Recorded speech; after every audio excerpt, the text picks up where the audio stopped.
पिछले एपिसोड के लास्ट में हमने देखा था कि कैंगो अपनी मॉम को फांसी पे लटकता देखता है तो व्हीलचेयर में बैठा हुआ ही पकड़ लेता है, पर व्हीलचेयर नीचा पड़ रहा था तो वो अपने पैरों पे खड़ा हो जाता है।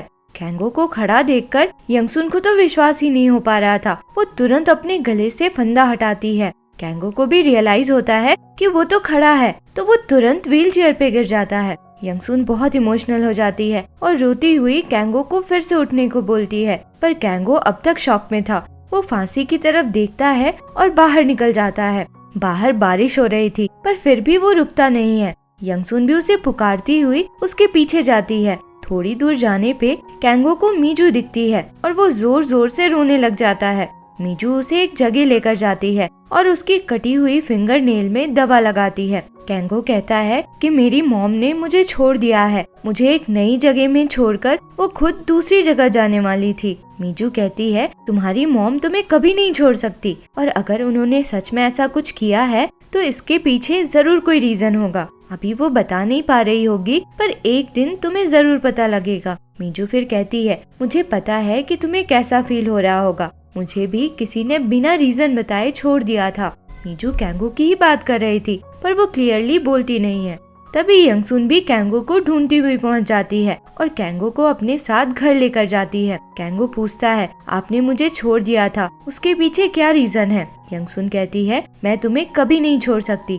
फिर समझाती है कि मैं थोड़ी बीमार हूँ, इसलिए मुझे बार बार हॉस्पिटल जाना होगा, किसी को मेरे लिए खाना बनाना होगा और मेरा ध्यान रखना होगा। मैं तुम पे बोझ नहीं बनना चाहती थी। कैंगो कहता है मैं भी तो बीमार हूँ, तो क्या मैं आपके लिए बोझ हूँ? आप मुझे भी तो हॉस्पिटल ले जाती हो, खाना बनाती हो और मेरा ध्यान रखती हो। यंगसुन सॉरी बोलती है और कहती है कि मैं गलत थी, मैं तुम्हारी मॉम हूँ तो तुम भी मेरे बेटे हो, मुझे वैसा सोचना नहीं चाहिए था। और तुम तो अब ठीक हो रहे हो, खड़े भी हो सकते हो, तो अब तुम मेरा ध्यान भी रख पाओगे। आज से तुम मेरे गार्डियन रहोगे।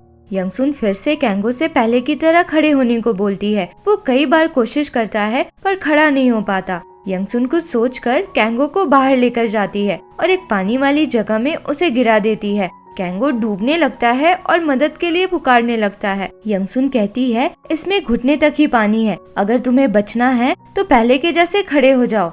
कैंगो बहुत डर गया था। वो किसी तरह अपने व्हीलचेयर तक पहुंचता है तो यंगसुन उसका व्हीलचेयर भी फेंक देती है और चिल्लाकर उसे उठने को बोलती है, पर कैंगो बस रोता रह जाता है, ये बोलते हुए कि मैं नहीं कर सकता। यंगसुन फिर हर दिन ऐसे ही लाकर कैंगो को पानी में फेंक देती थी और उसका थेरेपी भी अब पहले से इंटेंस होने लगा था। एक दिन वैसे ही जब वो कैंगो को पानी में फेंकती है तो इस बार उसके पैर में थोड़ा मूवमेंट होता है और फिर थोड़े और प्रैक्टिस से कैंगो सपोर्ट लेकर धीरे धीरे कदम बढ़ाने लगा था। यंगसुन को वैसा ही फील होता है जैसे कैंगो के बचपन के टाइम पे हुआ था। उसे पहली बार चलता देखकर वो उसे हग कर लेती है। सीन शिफ्ट होता है और हम बाकी गांव वालों को देखते हैं जो यंगसुन के बारे में ही बात कर रहे थे। उन्हें यंगसुन के लिए बहुत बुरा लग रहा था कि पहले तो उसके बेटे का ऐसा कंडीशन हो गया और अब उसका पिग फार्म भी बंद हो गया। वो लोग यंगसुन की कुछ फाइनेंशियल हेल्प करना चाहते थे, पर उन्हें पता था कि यंगसुन कभी एक्सेप्ट नहीं करेगी, तो वो लोग सोचते हैं कि कैंगो को ही कुछ गिफ्ट दे देते हैं।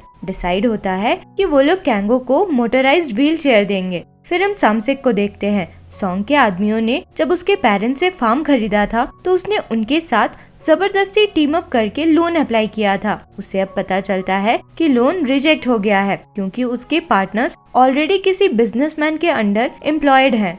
इधर मीजू अपने काम में लगी हुई थी तो उसके बच्चे उसे कॉल करके बताते हैं कि उनके डैड आए हैं। बच्चे अपने डैड से मिले तो नहीं थे पर फोटो देखा था। मीजू भाग के घर पहुंचती है तो देखती है कि उसकी मॉम उस आदमी को मारे जा रही थी। वो आदमी बोल रहा था कि बच्चे मेरे है ही नहीं।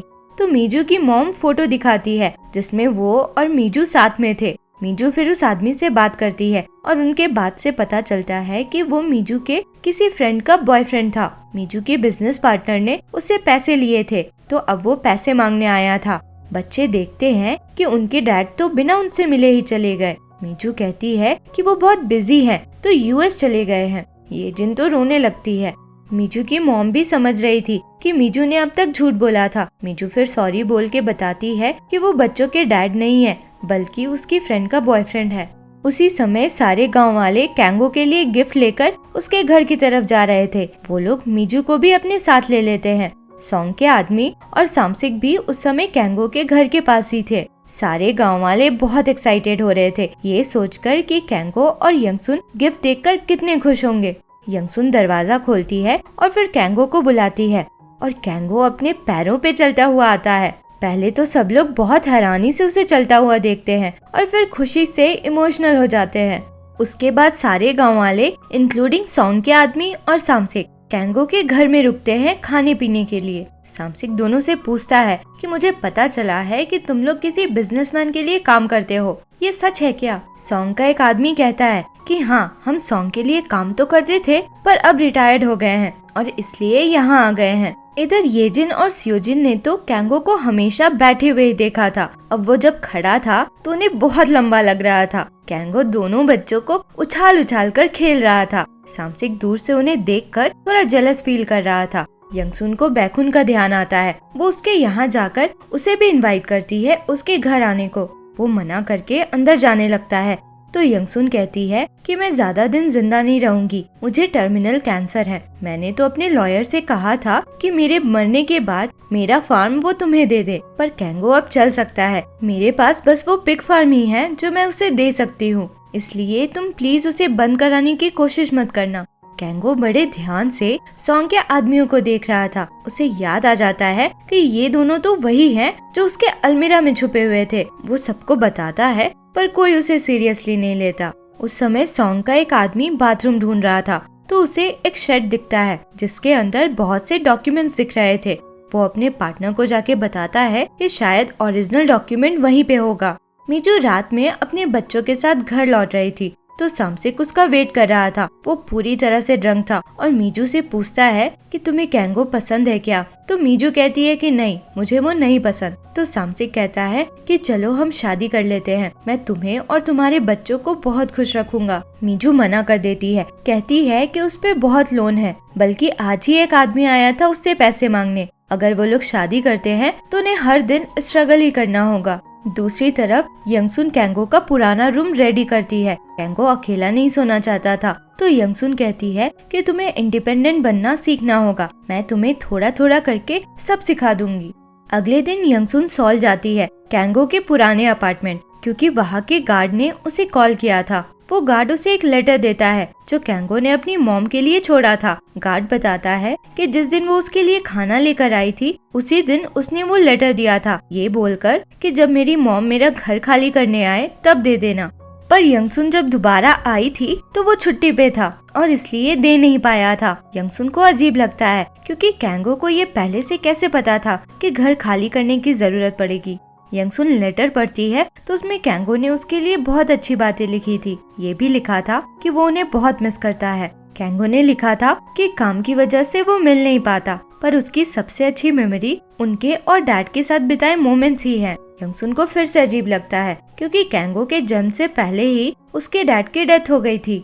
घर आकर यंगसुन वो लेटर कैंगो को दिखाती है और पूछती है कि उसे कुछ याद आ रहा है क्या, पर उसे कुछ याद नहीं आता। फिर हम हायंग को देखते हैं। वो अपनी शादी के लिए वेडिंग ड्रेसेस ट्राई कर रही थी और याद करती है कि वो कैंगो के साथ भी आई थी ड्रेस ट्राई करने। याद आने पे उसके आंखों में से आंसू आ जाते हैं।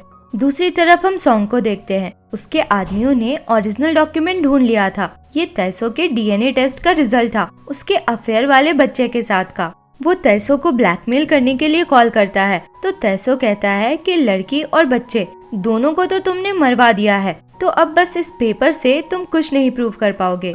सॉन्ग के आदमी फिर उसे कैंगो के फोटोज भी दिखाते हैं जिसमें वो चल रहा था। ये देखकर सॉन्ग बहुत खुश हो जाता है।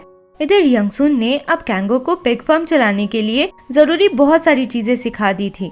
अगले दिन यंगसुन कैंगो को फोटो खिंचवाने लेकर जाती है। वहाँ साथ में फोटो लेने के बाद वो अपनी अकेले की भी फोटो खिंचवाती है। घर आकर वो अपनी उसी फोटो के सामने कैंगो को सिखाती है कि अगर वो कभी मर गई तो उसे क्या क्या करना होगा। लोगों को बताना होगा कि उसे कैंसर था इसलिए वो मर गई। कैंगो को सिचुएशन तो पता नहीं था, वो बस सुन रहा था। फिर लास्ट सीन में हम देखते हैं कि यंगसुन अब भी उस लेटर के बारे में ही सोच रही थी। कैंगो ने अपने मॉम डैड के साथ की मेमोरीज के बारे में लिखा था, पर मेमोरीज तो कुछ थी ही नहीं।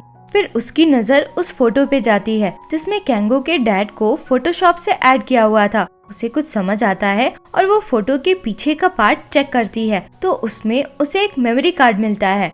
और इसी के साथ ये एपिसोड यहाँ खत्म हुआ। आगे क्या हुआ इसके लिए मिलते हैं अगले वीडियो में। अगर एक्सप्लेनेशन पसंद आया हो तो लाइक, शेयर एंड सब्सक्राइब करें। Thank you for watching.